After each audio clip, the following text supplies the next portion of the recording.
മുല്ലമാർ രാജ്യം വിടണം. ഇറാനിലെ തെരുവുകളിൽ ഇപ്പോൾ മുഴങ്ങുന്നത് വെറുമൊരു മുദ്രാവാക്യമല്ല. പതിറ്റാണ്ടുകൾ നീണ്ട മതപുരോഹിത ഭരണത്തിന് അന്ത്യം കുറിക്കാനുള്ള ഒരു ജനതയുടെ രോഷമാണ്. ഇസ്ലാമിക പുരോഹിതരുടെ ആധിപത്യത്തിന്റെ ഉരുക്കുമുഷ്ടി അയയുകയാണോ? ലോകം ഉറ്റുനോക്കുന്ന രണ്ടാം ഇറാൻ വിപ്ലവത്തിലേക്കാണോ കാര്യങ്ങൾ പോകുന്നത്? നോക്കാം. ഇറാനിലെ പ്രധാന നഗരങ്ങളെല്ലാം ഇപ്പോൾ അക്ഷരാർത്ഥത്തിൽ അരാജകത്വത്തിലാണ്. US ഡോളറിനെതിരെ ഇറാനിയൻ റിയാലിന്റെ മൂല്യം കൂപ്പുകുത്തി. പണപ്പെരുപ്പം 42% മുകളിലെത്തി. വിശപ്പും ദാരിദ്ര്യവും സഹിക്കവയ്യാതെ ജനങ്ങൾ തെരുവിലിറങ്ങിയപ്പോൾ അത് പെട്ടെന്ന് തന്നെ ഭരണകൂട വിരുദ്ധ പോരാട്ടമായി മാറി. സോഷ്യൽ മീഡിയയിൽ പ്രചരിക്കുന്ന ദൃശ്യങ്ങൾ ഞെട്ടിപ്പിക്കുന്നതാണ്. സ്വേച്ഛാധിപത്യത്തിന് മരണം എന്നും മുല്ലമാർ രാജ്യം വിടണം എന്നും ജനങ്ങൾ പരസ്യമായി വിളിച്ചു പറയുന്നു. 1979 വിപ്ലവത്തിന് ശേഷം ഇത്രയും ശക്തമായ ഒരു ജനരോഷം ഇറാൻ കണ്ടിട്ടില്ല.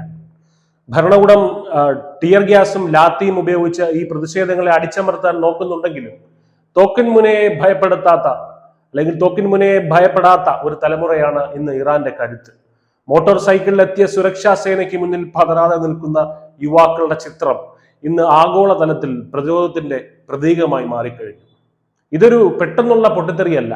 2022 മഹ്സ അമീനി എന്ന യുവതി സദാചാര പോലീസിന്റെ ആക്രമണത്തിൽ കൊല്ലപ്പെട്ടപ്പോൾ തുടങ്ങിയ കനലാണ് ഇപ്പോൾ വീണ്ടും ആളിപ്പടരുന്നത്. മതമൗലികവാദത്തിന്റെ പേരിലുള്ള അടിച്ചമർത്തലുകളും സാമ്പത്തിക അഴിമതിയും അന്താരാഷ്ട്ര ഉപരോധങ്ങളും ഒക്കെ ഇറാന്റെ നട്ടെല്ലൊടിച്ചു. തങ്ങളുടെ സമ്പത്ത് മുഴുവൻ വിദേശ രാജ്യങ്ങളിലെ നിഴൽ യുദ്ധങ്ങൾക്കും മതപ്രചാരണത്തിനുമായി പുരോഹിതർ ചെലവഴിക്കുമ്പോൾ സ്വന്തം നാട്ടിലെ ജനങ്ങൾ ഒരു നേരത്തെ ഭക്ഷണത്തിനായി കഷ്ടപ്പെടുകയാണെന്ന തിരിച്ചറിവിലാണ് സാധാരണക്കാരെ പോലും തെരുവിലേക്ക് ഇറക്കിയിരിക്കുന്നത്. ഈ പ്രതിഷേധം വെറും സാമ്പത്തിക പരമായിട്ടുള്ള അല്ലെന്നാണ് ഇറാനിലെ ഔദ്യോഗിക വാർത്താ ഏജൻസിയായ ഫാർസ പോലും സമ്മതിക്കുന്നത്. ഇതൊരു രാഷ്ട്രീയ വിപ്ലവം തന്നെയാണ്. പൗരോഹിത്യം ഭരിക്കുന്ന ഒരു രാജ്യം ആധുനിക ലോകത്ത് എത്രത്തോളം പരാജയപ്പെടുന്നു എന്നതിന്റെ ഉദാഹരണമാണ് ഇന്നത്തെ ഇറാൻ. ഡൊണാൾഡ് ട്രംപിന്റെ മാക്സിമം പ്രഷർ പോളിസിയും ഇസ്രയേൽ അമേരിക്കൻ സൈനിക നീക്കങ്ങളും ഒക്കെ തന്നെ പുരോഹിത ഭരണകൂടത്തെ പ്രതിരോധത്തിലാക്കിയിട്ടുണ്ട്. വമ്പൻ വ്യാപാരികളും വിദ്യാർത്ഥികളും കൈകോർക്കുമ്പോൾ അത് ഇറാനിലെ ഇസ്ലാമിക റിപ്പബ്ലിക്കിന്റെ തകർച്ചയുടെ തുടക്കമാണോ എന്നും രാഷ്ട്രീയ നിരീക്ഷകർ സംശയിക്കുന്നുണ്ട്. ഇറാനിലെ തെരുവുകളിൽ മുഴങ്ങുന്ന ഓരോ മുദ്രാവാക്യവും ഭരണകൂടത്തോടുള്ള ഒരു മുന്നറിയിപ്പാണ്. മതത്തിന്റെ പേരിൽ ഇനി അധികകാലം തങ്ങളെ ഭരിക്കാൻ കഴിയില്ല എന്ന മുന്നറിയിപ്പ്.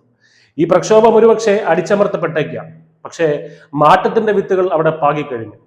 ചൈനയിലെ കമ്മ്യൂണിസ്റ്റ് ഭരണകൂടത്തിനെതിരായിട്ടുള്ള ടിയാൻമെൻ സ്ക്വയറിനെ ഓർമ്മിപ്പിക്കുന്ന ഈ പോരാട്ടം വിജയിക്കുമോ അതോ വിപ്ലവം രക്തത്തിൽ മുക്കിക്കൊല്ലപ്പെടുമോ എന്ന് വരും ദിവസങ്ങൾ വ്യക്തമാക്കും. News desk news India Malayalam.